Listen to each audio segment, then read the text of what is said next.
Hi! இன்னைக்கு சாஃப்ட்டான zucchini chapati எப்படி செய்யறதுன்னு பார்க்கலாமா?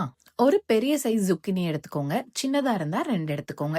எடுத்து நல்லா குட்டி குட்டியா துருவி எடுத்துக்கணும். அதுல 2 கப் கோதுமை மாவு, நான் ஆட்டா ஃப்ளோர் யூஸ் பண்ணியிருக்கேன். அப்புறம் 1 டீஸ்பூன் உப்பு ஆட் பண்ணி தண்ணி எதுவுமே சேர்க்காம அப்படியே நல்லா பெனஞ்சுக்கிட்டே இருங்க. நல்ல சப்பாத்தி மாவு பதத்துக்கு வந்துரும். zucchiniல வாட்டர் கண்டென்ட் அதிகமா இருக்கிறதுனால அதுவே போதுமான அளவா இருக்கும். 1 டேபிள் ஸ்பூன் ஆயில் ஆட் பண்ணி நல்லா பிசைஞ்சு விட்டு ஒரு 10 நிமிஷம் அப்படியே விட்டுருங்க. அதுக்கப்புறம் நம்ம சப்பாத்தி எடுத்து போடலாம். 10 மினிட்ஸ் ஆனதையும் குட்டி குட்டி பாலா எடுத்து நார்மலா நம்ம எப்பயும் சப்பாத்தி போடுற மாதிரி தேய்ச்சி போட்டு எடுத்துற வேண்டியதான். சப்பாத்தியும் சூப்பர் சாஃப்டா வரும். நான் ஏற்கனவே சொன்ன மாதிரி இதுல வாட்டர் கண்டென்ட் அதிகமா இருக்கிறதுனால நம்ம உடம்ப ஹைட்ரேட்டா வச்சுக்கிறதுக்கும் ரொம்ப ஹெல்ப் பண்ணும். இன்ஃபேக்ட் குழந்தைங்களுக்கு ரொம்ப ஈஸியா இப்படியும் வெஜிடபிள்ஸை வந்து நம்ம ஆட் பண்ணலாம் ஃபுட்ல.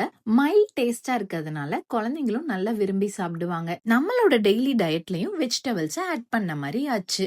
அவ்வளவுதான், நம்மளோட ஹெல்தி zucchini சப்பாத்தி சர்வ் பண்றதுக்கு ரெடி ஆயிருச்சு. இதை நான் மஷ்ரூம் தொக்கோட வச்சு சாப்பிட்டேன். இதோட ரெசிபி வேணும்னா யாராவது ஒருத்தராவது கமெண்ட்ல மஷ்ரூம் ரெசிபின்னு கமெண்ட் பண்ணாங்கன்னா அதோட ரெசிபி வீடியோவை ஷேர் பண்றேன். வேற என்ன, ஆசையா சமைங்க, அசத்தெல்லாம் சாப்பிடுங்க. Tata bye bye from Tamil பொண்ணு இன் ஜெர்மனி.